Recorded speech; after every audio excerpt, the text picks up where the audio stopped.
November is Diabetes Awareness Month. In fact, you may remember Shazadi Devji was on the show talking about World Diabetes Day, which was yesterday. It is a disease, as we mentioned yesterday, that impacts so many of us. In fact, more than 3 million Canadians currently are living with diabetes, and that's nearly 10% of the country. And there are even more who don't even know that they have it. And joining us this morning is Vanessa Oliver, who has been living with type 1 diabetes for the past 38 years. Vanessa, so good to see you. Good morning, and thanks for coming in this morning. Good morning. Thank you guys for having me, making the time, and shedding some light on diabetes this morning. Well, let's talk about your journey first off, because you were diagnosed when you were only 6 years old. Yes, 6 years old. That was way back in August of 1985.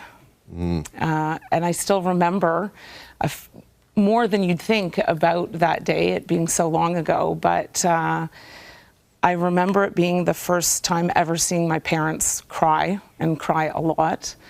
And I remember getting to Sick Kids and hearing the word diabetes, diabetes, diabetes over and over again.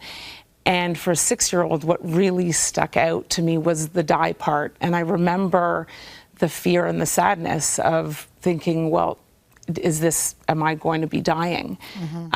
So yeah, some fairly strong memories despite it being so long ago. And that brings back memories for me as well, because my best friend at the time, we were just a few years older than you when she got her diagnosis, and I was at her house at the time when the hospital called and said, you need to, I remember they said, we need to speak to your mom, and spoke to the mom and said, you got to get to the hospital immediately. Right away. And I remember I went to the hospital with them. We were, we were always together at everything. And I remember being so scared as well. We were both so scared of hearing what she was being diagnosed with. And even watching you, as we were saying, how many years you've had since your diagnosis, you were just watching your face just go, can you believe it's been that long? I can't believe it's been that long. I mean, it's 38 years is a really long time. It's too long. And let's talk of the impact that diabetes has had on your life. Tell us, it's every day. You're exactly right. It's every day. I think on the outside, most of us with type 1 look like most other people, but this is a 24/7 disease, and we're constantly needing to monitor our glucose levels. And those can be impacted from lack of sleep, from everything that you eat, from exercise, from emotions. So the impact is huge. It's basically everything and every day. Yeah. Now, in the 38 years since you've been diagnosed, technology has obviously come leaps and bounds.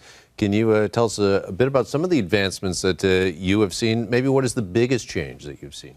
Oh, I mean, thank goodness for all of the advancements, for the fundraising to push that research forward.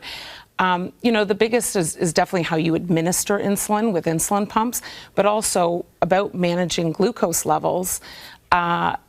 When I was first diagnosed, it was about pricking your finger. We've got the blood pricking device here, the test strips. So I would have to prick my finger with a lancet, let's say up to 10 times a day, get blood, put the blood on the strip, and then you would get a snapshot of what your blood sugar was. So the unicorn of all blood sugars is 5.5. So you'd know, in this instant, I'm 5.5. Today, we have continuous glucose monitors. I use the Dexcom G7. So this is it right here, tiny. I insert this, totally painless to go in and to keep on. And it's in me for 10 days. So one poke. Attached to your phone, right? So you can constantly monitor? It links to my phone, and I get blood sugars 24/7. It's a 24/7 disease. I've got access to blood sugars 24/7. The other thing that's so amazing about it is the arrows. So right now you can see I'm 5.9, good blood sugar. I should come on your show more often. And I've got a stable arrow going. And so that is so impactful with how you make the decisions to dose for insulin, to try to keep you within the lines, within the perfect blood sugar range. Yeah. Listen, we only got about 30 seconds, but what advice would you give somebody who's watching right now who's been diagnosed with a diabetes? That's an easy one to answer. The first one is build community. Find other people like you. because the bond that can be created from people that share that common challenge is really impactful. The second is be open-minded. It's a lot to deal with this disease, and so change can feel intimidating. But you know, for those still pricking their fingers and not using technology like the Dexcom G7, give it a try. It has been an absolute game changer in my life and management with diabetes. Awesome. And remain hopeful. Remain hopeful. Because as you said, just as you've been living with it for 37 years, just as you feel like you're about to break, an advancement happens. It happens, and this is keeping us healthier for when we get to that cure, which is hopefully right around the corner. All right. Vanessa, thank you so much. It's great to meet you, and thanks for coming in. Thank you both so much as well. This portion of the morning show is brought to you by Dexcom G7. For more information, visit Dexcom.com.